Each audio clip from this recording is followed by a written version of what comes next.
কোনো আশা ছিল না শিশু পড়ে যাওয়ার সুনির্দিষ্ট তথ্য, কিন্তু অদম্য মনোবল আর মানুষের জন্য কিছু করার মানসিকতায় মৃত হলেও উদ্ধার করা গেল শিশু জিয়াদকে। এই ধরনের ঘটনায় এর আগে ভারতে 60 ফিট নিচ থেকে শিশু উদ্ধার করা গেলেও 250 ফিট নিচ থেকে কাউকে উদ্ধারের ঘটনা এই প্রথম। নিজেদের নকশা করা দেশীয় প্রযুক্তি ব্যবহার করে কেচার তৈরি করে পাইপের ভিতর থেকে উদ্ধার করা হয় শিশুটিকে। আমরা কালকে রাত 3:30টা বাজে ওই হুক মারছিলাম যে রশিতে আটকানো ছিল বাচ্চাটা, ওই রশিটা ছিঁড়ে উঠে গেছে। এরপরে বারবার আটকায় আবার ছুটে, বারবার আটকায় ছুটে। তো শেষ পর্যন্ত আমরা 4-5টা প্রযুক্তি ব্যবহার করছি। রশিটা বাচ্চার যে ফেসানো ছিল ওই রশিটা ছিঁড়ে গেছিল কালকে রাতে একবার 3:30টার দিকে। তো আজকে আমরা ওইখানে বারবার হানা করার পরে আমরা সবাই মিলেই কইছি যে সবাই প্রযুক্তি ব্যবহার করবো।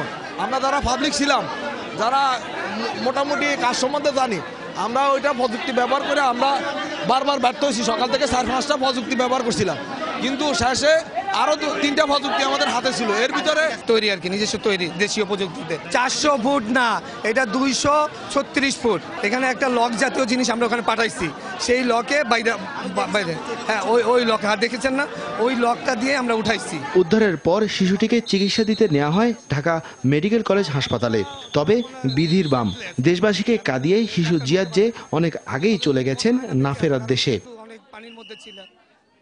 শুক্রবার দুপুর 3:30টার দিকে গর্তে পড়ে যাওয়ার পর প্রথমে কিছুক্ষণ স্থানীয়ভাবে তাকে উদ্ধারের চেষ্টা চলে। প্রথম দিকে জিয়াদকে উদ্ধারের চেষ্টা করা হয় দড়ি দিয়ে, কিন্তু প্রচেষ্টা ব্যর্থ হলে আসেন ফায়ার সার্ভিসের কর্মীরা।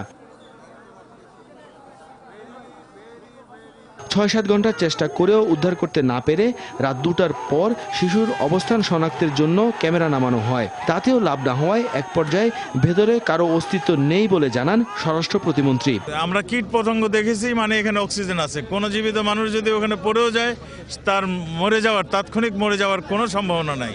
কাজে তারপরেও আমরা সব কিছু দেখছি, আমার মনে হলো যে এখানে কেউ নাই। আমরা নিশ্চিত যে এখানে কোনো মানুষ নেই।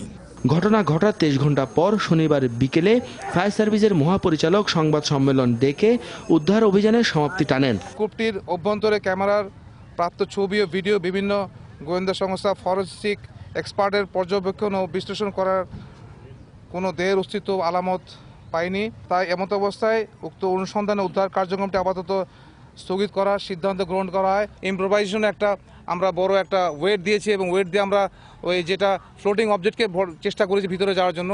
আমরা ধারণা করছি যে এর মধ্যে এরকম ভিকটিম নাই, আমি মনে করি আর কি। এরপর উদ্ভাবিত পদ্ধতিতে শিশুটিকে উদ্ধার করা হলে মন্ত্রী ও উচ্চপদস্থ কর্মকর্তাদের উপর সব রোষ গিয়ে পড়ে এলাকাবাসীর।